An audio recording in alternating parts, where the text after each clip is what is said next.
SRIRAM's IS, serving the nation since 1985. Ab offline, hoya online, we are the lifeline. We have talked a lot about, America's elections, and we have also talked about why Kamala Harris lost and how Donald Trump won the elections. But one thing that is missing in the entire analysis across medias is that there is a lack of focus on why America rejected Workism or liberalism. So let's talk about that today, that why America chose to go with the conservatives, especially with a president who is not only a convicted felon, but is also known for his radical conservative ideas, and why America did not vote for Kamala Harris, who was talking about rights of body, talking about Workism rights, and so on and so forth. My name is Dr. Dipanwita, and you can connect with me on Telegram as well as Instagram in case of any doubts or in case you want to just discuss about the video as well. So let's come down to the basic points that why America rejected liberalism. The first point, if you just observe the election, was that during the campaign, on one hand, you had Donald Trump, who, regardless of his flamboyance, regardless of his over-the-top promises that he was making, he still had a certain kind of a plan, a policy, a clarity on what were the major issues that was troubling Americans. He also had an idea about which basic points had to be overhauled, and there was an understanding of how he would do it. On the other hand, Kamala Harris did not have that plan. She just kept on talking about continuing what Joe Biden had actually done, something that the Americans did not want. Now, Winston Churchill had once said that to try to be safe makes you weak everywhere. So when you always try to be safe, everywhere, like, you want to play it safe, you're not going to be strong anywhere.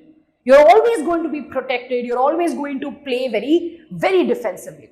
So in the same way, Kamala Harris tried to play defensively. She really did not take the battle to the finer points. The second thing was, everybody likes a strong leader. And the assassination attempt against Trump made him that strong leader that people can depend on. When there is wars going on and there is inflation in America, you really look up to someone who's going to be physically strong, someone who's going to give you that result. And that assassination attempt really did that. The third thing that we're going to talk about is, why do people need a plan? Well, we all talk about the fact that yes, there were clear-cut, answers that Trump could give when it came to illegal immigration, tariffs, everything. But why do people seek a plan? Even when we know that once they're elected, they will not work on the plans. But every common American or anyone, they all want a plan. That what do you think about this? What is your opinion about it? Do you have a plan for this? So when you're looking at a candidate for, when you're going to vote, at that point of time, what matters is that the person who is on the stage, who is, who you're going to elect, they have some clarity or they have a plan of action. Whether it is whimsical, whether it is possible or not is not the question at that point of time. But having a plan is something that people feel that there will be a change. And change is something that the Americans are looking for. Next point, if you take a look at it, is about having a story. Trump had a fantastic story of making America great again. He had a story of how he is going to do it. He had a vision of how he is going to carry out. And in that vision, he included everyone. He did not, talk about, he did not segregate groups as, that it's not meant for, let's say, the Asians or for the Indians. It is not meant for the Latinos. He basically talked about bringing back manufacturing, oil drilling, everything to make the economy go, boom, go up. But One thing he just kept on talking about is that he's not going to let illegal immigration happen. He's going to focus on America's economy. And in that, he kept on talking about bringing everyone together. Even in his victory speech, he did talk about unity. And he said that it's time that America comes back as a unit. So again, he had a story, he had a vision, which people loved. Now, the fourth point is addressing the youth. Now, in that case, you all know that Donald Trump, age-wise, is an old man. Kamala Harris would have had that youth edge. She would have the female edge, the gender edge, everything. But what she did not have was a policy for the youth. What she did not have was an approach to the youth that Donald Trump did. Donald Trump used social media, Donald Trump used podcasts, and Donald Trump had a plan for the youth. So again, the approach was there, the plan was there, and he was engaging with them.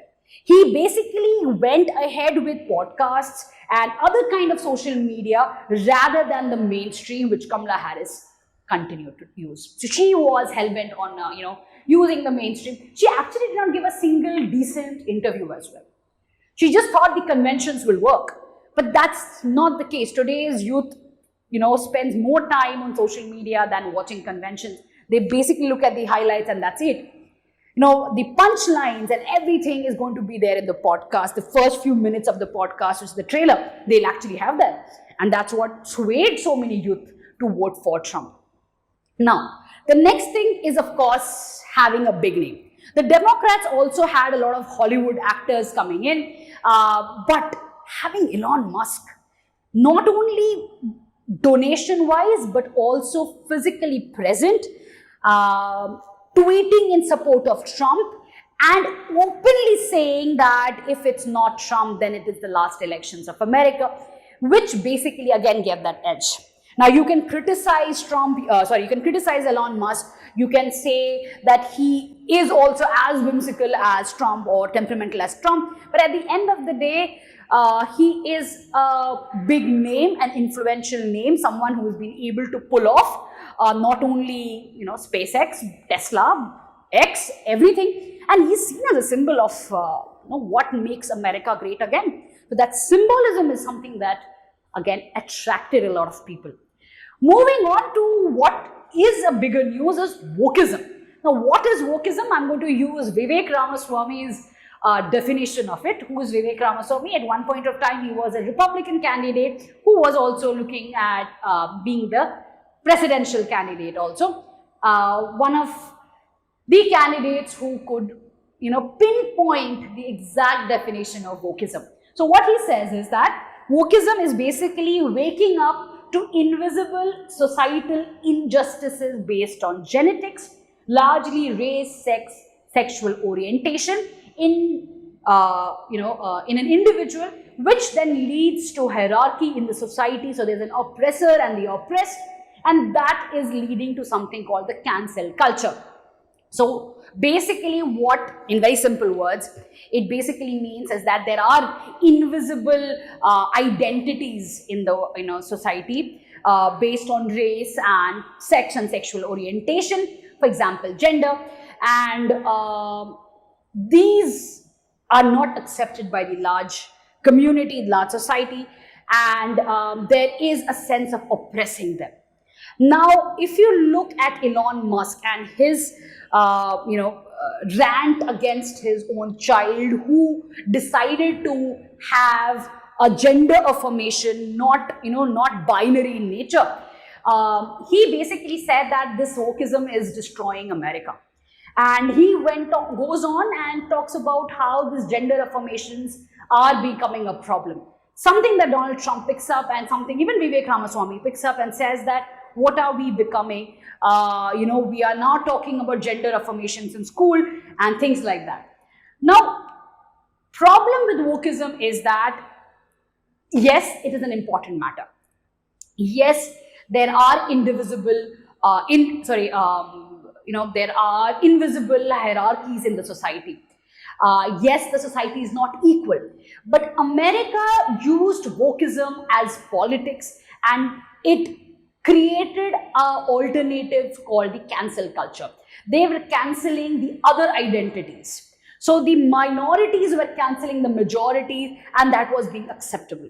So in this case, the Republicans took a stand and said that no, we are not going to go with wokeism. ये सब नहीं चलने वाला है कि gender affirmation है, you can call them they, them, and all of that. ये सब नहीं होने वाला है.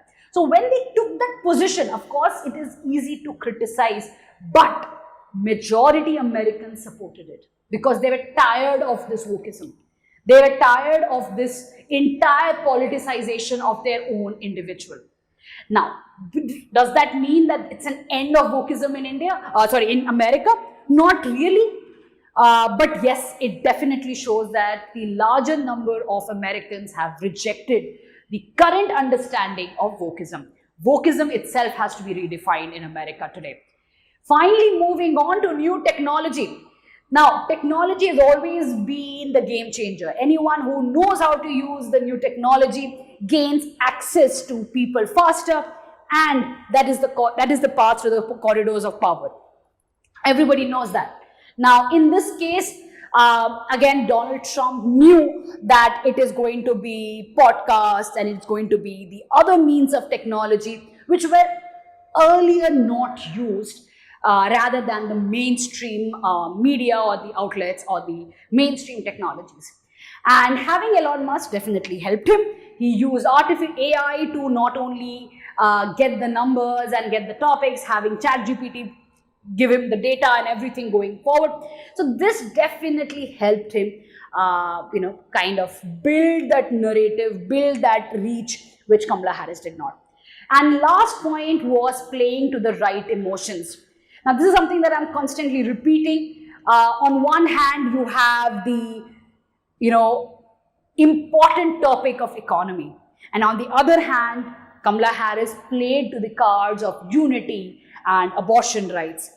People chose to go with economics. It has always been the emotion that drives people. And Democrats somehow missed the exact emotion that was dominating in the American public. Trump figured it out, Trump knew what to say, and he played it to the galley.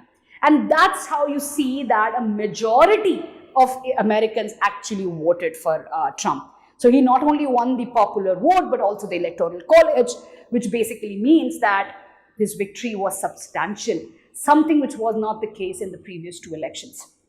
Neither did Joe Biden or the previous term of Trump actually saw this kind of a victory. Definitely means that America was looking for a change, and that is what they want from Trump. With this, we come to an end to today's discussion. I'll see you in the next one. Take care. Bye.